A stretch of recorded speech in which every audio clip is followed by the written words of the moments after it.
Hello everyone. Just to start off this video, I just wanted to say that I made a very big mistake with the last attempted taxidermy. I didn't prepare. I shouldn't have used the mackerel to start off with because turns out they are very oily fish, and so it didn't dry properly.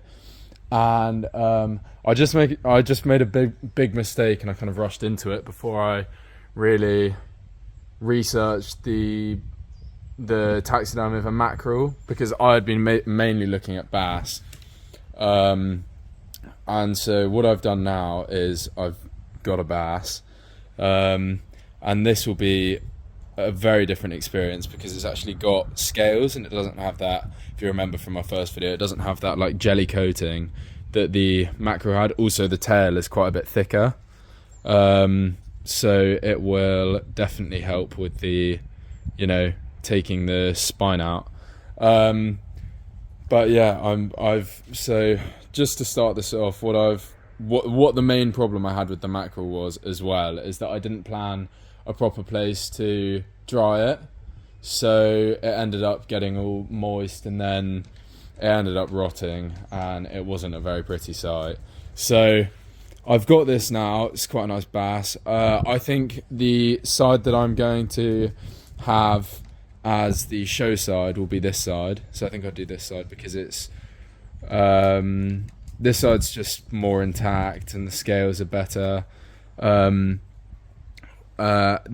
fins are also actually spectacular on here. They're all a bit stuck down at the moment because I've, just to start the process off, I froze it because fish have this oily, like slimy coating on them, and so I froze the fish last night and I've just been letting it thaw out all morning. And so what I'm going to do now is I'm going to go and run it under some cold water, some warm water I mean, just to try and get some of the rest of the ice off and kind of soften the flesh up a bit. Right, okay, I'm back. So I'll quickly tell you the changes that I've made to this time around to try and make it more successful. So first of all, you might have noticed, but I'm using a tripod now, so the filming will be better, and it means that I can actually film some of the process of it, because quite a lot of it is quite hands-on, and it's not very easy to film and kind of do the practical stuff at the same time. So now I've got a tripod, I can show you a bit more of that, and also I'll show you the differences in tools that I'm using this time. So I'm obviously using my Victorinox because it's a good knife and it's sharp, so it cuts through the skin quite easily and the scales. And then I found this little like butter knife thing, and it's gonna be quite helpful because it's completely and utterly blunt, but it's also like got a rounder like head than a butter knife, so it'll be quite good for just basically scraping the meat away from the skin. Because what I found with this when I was doing it with the mackerel is it's too sharp and it was just cutting through it at some bits, and I just want to minimize the amount of rips and tears I put in the skin this time. I've also, similarly to last time, I've got this kind of, it's almost like parchment paper, but it's good because when it's slightly damp, which it is, it just the fish doesn't stick to it, and so you don't mess up the scales. And then I've also got my pliers for cutting the spine, because that was a problem I had last time. I wasn't using pliers, I was just using my knife to kind of hack through it, and it wasn't working. It took too long and it ended up damaging the skin. I also just wanted to show you an example of why I'm using the other side as the show side. So as you can see here, these scales are missing. There's just blemishes in the skin, and so I'm going to use this side because all the scales are intact on this side. It's still slightly frozen, it's not thawed completely, but it's not the end of the world because it will, if anything, it will toughen the meat up and make it easier to separate from the skin. So yeah, I'll show you what I'm going to start with first. I start off with, I'm going to take draw an outline so I know the right size of the fish for when I do the inside stuffing, the mold. So yeah, I'll start off with that in a minute. Right, okay, so I've just gone and got what I needed, and what I'm going to do now is I'm going to trace around it and show you. This is going to be for the mould. So, hang on. Let me bring this over a bit so I can sit in front of it. So, I'm going to pull it down here to the bottom. I'm going to clean this down. So, what I'm going to want to do is you need to find the right sort of position for it, because when it comes to the mounting part, you don't want to have it just straight. You want it looking slightly organic, you know. So I'm going to try and find a pretty good position where it looks a bit more natural. So yeah, I'm just gonna have the tail pointed slightly up, only ever so slightly, like basically nothing. It's not even really noticeable, but it just gives it a slightly more organic feel. Hang on, let me use something to weigh this down. Right, now I'm going to start by marking all of the. So I'm going to mark where the scales stop and the head starts. Let me bring this a bit closer. So that can give you a rough idea of where the skull is. So I'll just put a line there like that. And then you want to do the same for the underside, but basically where the gills start. So, right. Let me prop its mouth open because it gives me a better view of what it's going to be like at the end. Okay.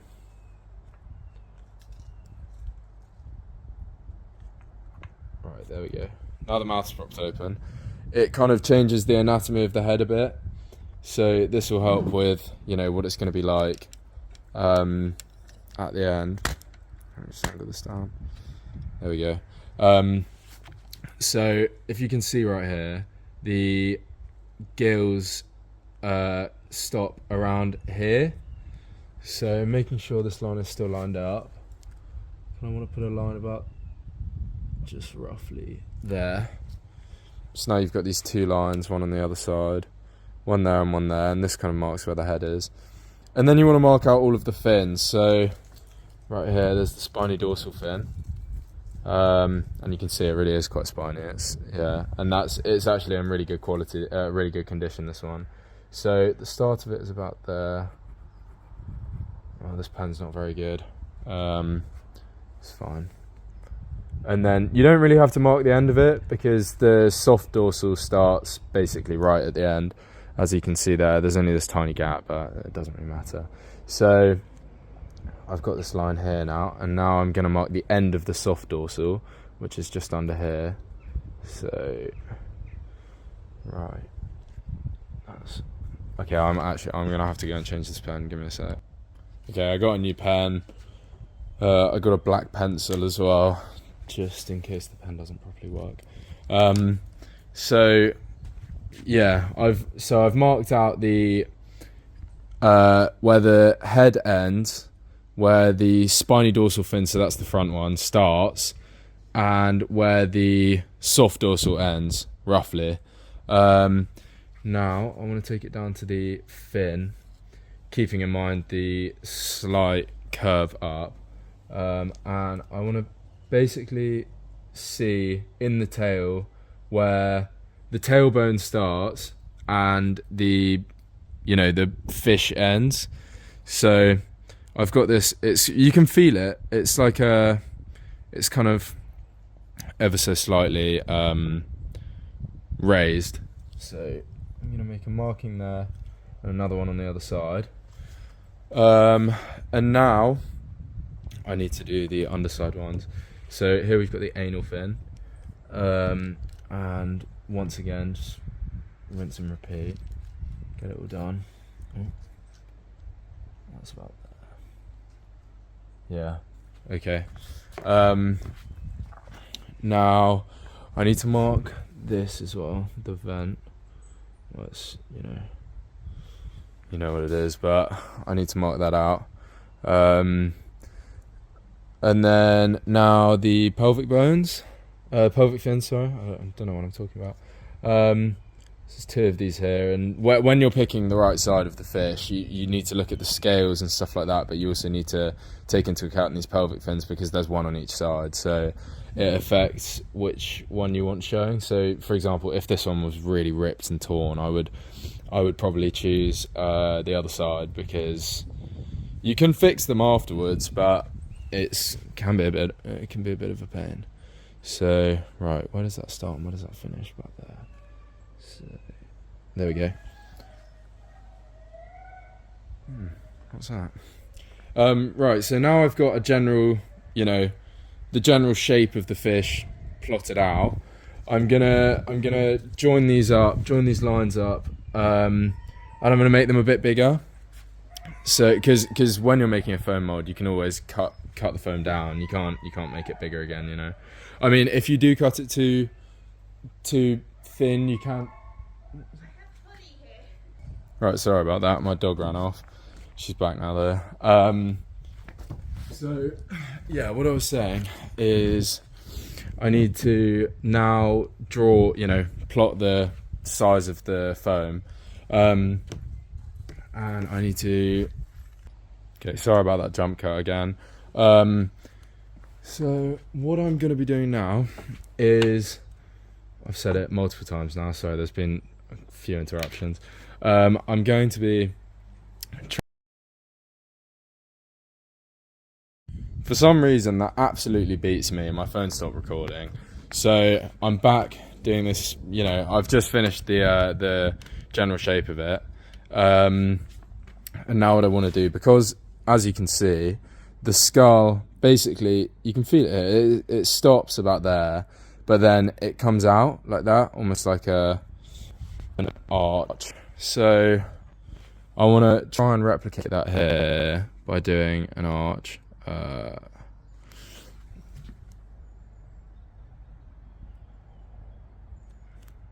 So you can see it finishes around about there, just before the gill flaps. And it takes quite a sharp point on the inside, and then I want to go all the way up to here like that, and then that should be quite sharp there as well, and then I'm just going to smooth it out. This pen's not great either. I think it's because the paper's quite wet. So yeah, that's pretty good for what I've got so far, and I'm going to leave this open just because I might adjust it when I come to carving it. And then I want to do the same for the top. So the top side of the fish, so I had it slightly facing up. Right, okay, sorry about that. I've been having quite a few technical difficulties. So what I'm going to do now is I'm going to draw the top half of it. I've already mentioned this, but it's took me a while to sort everything out. So I'm going to mark off the skull, so that's about there, and same on the other side. And let me come around here. Right, there we go. Now I basically just want to trace around it, but I want to make it quite a bit larger, because it's better if the form like this, because also especially if the tail moves and stuff when it's drying, it will be easier if it's bigger.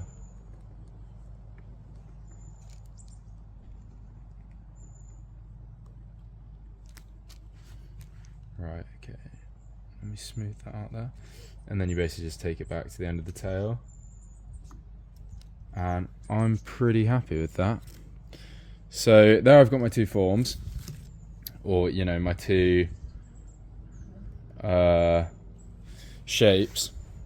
And now what I'm gonna do, I'm gonna leave the fish off to the side there, and I'm gonna take this and I'm gonna leave it to dry over here, and then I can come back to it once I've finished the mounting, the skinning process. Oh, I don't Yeah, I can come back to it and I can sort it out. So now what I'm going to do is I'm going to start to take the eyes out, and I'm going to also take the stick out of its mouth. Right, okay. Similarly to the first one, it's a very similar process to the first one. But what I'm going to do to start off with is I'm going to take this little butter knife thing and I'm going to put it behind its eye, just start to work its way underneath, and doing like as little damage to the flesh as possible. I'm going to start to kind of gouge it out. This is it can be a bit of a messy process because the eye has like this liquid in it. I might need to get my actual knife underneath just to loosen it up. Right. So you basically want to angle it upwards and then fish it out. But yeah, it can be quite a messy process. There, now it's angled out. And take this under.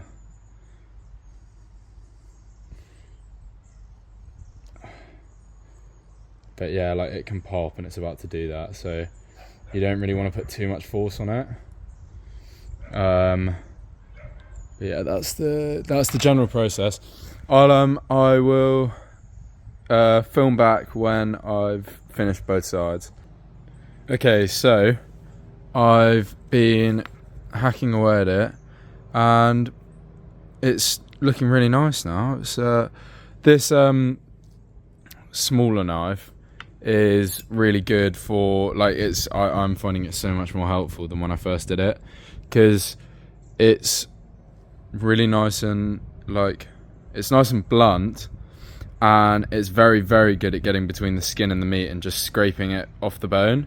The only drawback is the head is quite big, so it's annoying to get it through the eye sockets and kind of move it around, but it's okay when it works. And it seems to have worked pretty well because the eyes they're doing well actually. I've got almost all the meat out of the cheeks. You can see how deflated they are when I push down. And same on this side. There might be a little bit more in there, so I'm gonna go and root around again and just do clean it a little bit more. And also when I left it outside, I realised I don't want to mess up the scales by holding it like that. The mouth defrosted enough for it to fully open, so yeah, I think I'm gonna have it like this at the end, because I was wondering why it wasn't fully opening, but it's there now and it seems to be working all right. So yeah, next step is I'm gonna go and clean this surface down, get it all nice and sorted, and then I'm going to flip it over, and basically the same as with the mackerel, I'm going to cut off its one of its fins, and then I am going to basically cut down the center and start working the meat out from this side. And actually, on bass, this line is quite a good indicator of where to cut, because it's it's just extra help. Right, okay, so I've got all of this. I've fished out basically the rest of the meat that was in the cheek. I missed a bit further down the bottom on both sides. So this is going to be the show side, and as I said earlier, it's going to have a slight up bend like that, and the whole fish is going to be out like that on the board. So I want to try and be careful with this side, and I want to turn it over here like this, and now I'm going to flip it over just because I find it easier when it's this way up, and I want to be extra careful that I don't mess any of the scales up on the show side. Let me also pin this down. So I've just gone and grabbed a pair of scissors, because for this next bit I'm basically going to cut off this fin. And then if I lift the gill flap up, there. So here we've got, let me zoom in so it will be easier for you guys to see. So here we've got the gill flaps, and what I want to do is cut right here in the center with my pliers, and then I want to proceed. So there's a bone here, and I want to cut through that, and then I want to use the scissors to basically get all the way down to the tail, and then I need to cut this. There's a membrane here that I don't think you can see because the color's not very good on the video, but there's a membrane here, and I basically want to cut down to it, cut down to the throat latch, which is this like pointed bit here. But I don't want to cut the throat latch, because if I cut the throat latch, then the head will pretty much fall off. So yeah, I need to be careful about that. I'm going to not get distracted and do this process, and then I will film what I've done afterwards. Right, okay, so I've just cut all this membrane down, and I've just cut through this bone here. I cut the fin off, but this is not very helpful. You guys can't really see. I cut the fin off, but one small mistake I did make. It's not super important. I cut slightly too deep, and so there's meat exposed, but it doesn't really matter because, as I said, this is the mounted side, so it won't be too bad. Now what I'm going to do is basically cut directly down towards the tail. Just, these scissors are horrendous. And yeah, I'm going to lose a few scales doing this, but it's not the end of the world.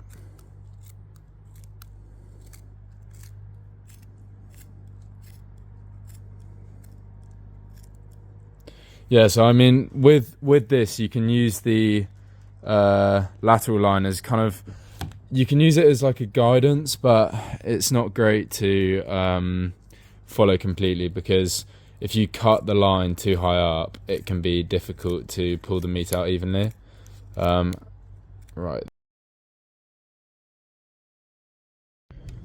sorry, the same thing happened again. It kept cutting out. I think it's because I'm running out of storage. But yeah, small tangent regardless of that. Now, what I'm going to do, now I've made this cut through, and I haven't cut all the way through down to like the stomach and all of that, because I basically want to get I want to keep all of this, as much of this meat as possible intact, so I can just pull it all out in one big go. I need to cut a bit further through that actually. But yeah, so what I'm going to do now is, look, I'll show you. I'm going to start off by taking this knife and kind of running it under the, oh, that wasn't meant to happen. There we go. Now I'm under. Now I just want to work it up towards the head. I keep getting spiked by the dorsal fin. And I just want to be like, I don't have to be too accurate, because it's not going to be, like, it's going to be quite difficult to fully get under it without really damaging the skin. But you can see there somewhat I've got the meat off the skin. This is a bit of a better bit. I'll get my knife actually, and I'm gonna just cut that down there. I need to be careful to try and preserve these scales because they can be a big pain. Yeah, and then I basically just want to keep working it through, just like that. And then I want to do the same for up here until I'm all the way up. It's good to use this knife though, because it's it doesn't really cut through anything. It cuts through the meat alright, but it doesn't cut through the skin, which is good. So now I've just in that short period of time I've done this. So where I go from here is I'm gonna cut all of this bottom bit out, and then I basically pull this up and wedge it open, and then cut around on the other side, and yeah, and then I'll show you guys when I've basically completely detached the meat. Okay, so just a quick update. It's quite annoying, but my phone's about to die. So what I've done, also I'm losing light as well, so I might just off camera get this carcass out because I don't have that much more to do, and then I will pick up on this in the morning. But yeah, so here you can see I've cut this bone here, which is the callithrium, and I've sliced all the way down, and I've basically opened it up, and then I've cut the tail as well. So yeah, it's looking forward. Right, I'm back. It's a new day. I've let it kind of just sit overnight because I ran out of time yesterday. It was getting really dark. So what I did last night, you'll see that there's quite a drastic change that's happened. I've done it a much better way than I did the first time though, because if you go and look at my first video, what I ended up doing was taking I basically ended up just slicing all the meat up and taking it out in separate chunks. But what I've done now is I basically did it the right way this time, and I took all of it out in one big chunk, so that I took the whole carcass out and left all of the skin. I'll put a picture up of what I did last night. So yeah, as you can see, it was just one big chunk of like meat, but then equally it was quite dark, so it was annoying to film. So I kind of just did that off camera. But what I'm going to do now is I'm going to start with the fleshing.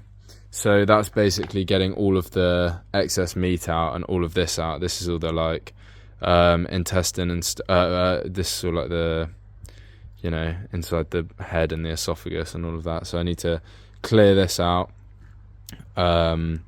take this meat out here, and I need to cut the tail back a little bit, and I just need to clean it all up a bit so it's basically just skin, so it doesn't do what it did last time and rots. But I've been doing it. I've done it much better than I did last time, so I'm definitely improving. And hopefully, I found a better spot for it to dry this time as well. So hopefully, it will be better. I mean, it was always a pain that I had to restart, but it's okay because I'm much more prepared this time.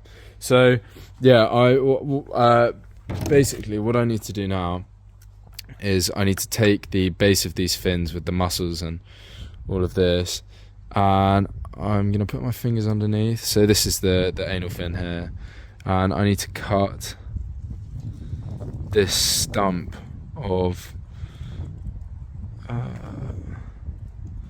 need to basically cut all of this meat off. I can't cut too low though, because otherwise it will cut through. I just need to trim it down and get like that bit there.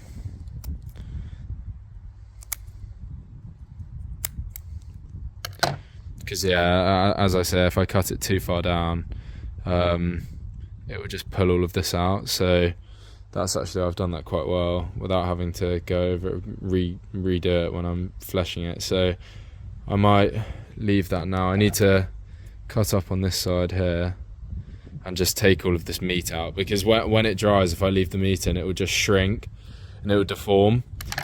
But already this has dried quite nicely, and it's only been a night. I need to take all of this out, as I said, and all the brain and all of that. But I'm going to quickly clean this up so there's, you know, no blood and stuff in it, and then I'll film once I've done the fleshing process.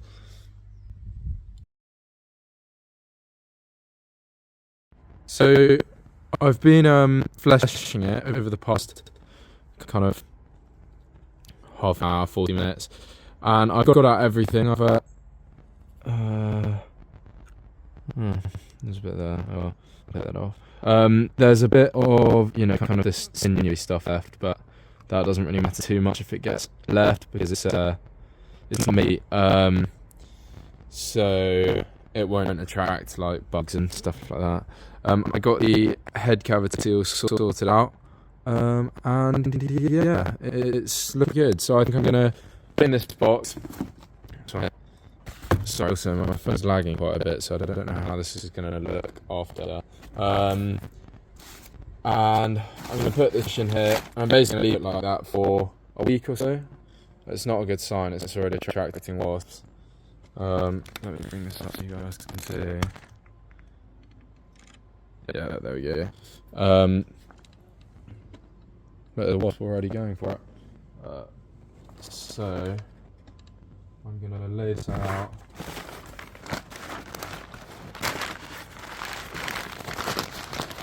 Like this. And one big like log. And then leave this like this and lay it over the top.